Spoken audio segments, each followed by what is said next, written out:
Hello, I'm Dr. Abiha Zahra, working as an assistant professor at Department of Governance and Global Studies Information Technology University. I've done my PhD from KU Leuven, Belgium, with focus on organizational reforms, leadership and performance management systems.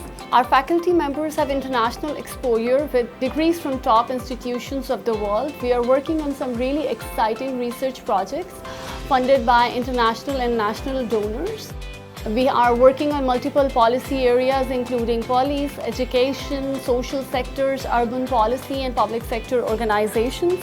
The students of MS Public Policy and Society will get a great and exciting opportunity to work on all of these exciting projects and learn on the way. Along with that, we are also offering merit and need-based scholarships for our students. We also have graduate fellowships which offer great research opportunities.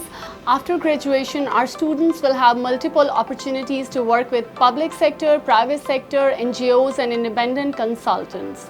We look forward to having you on board.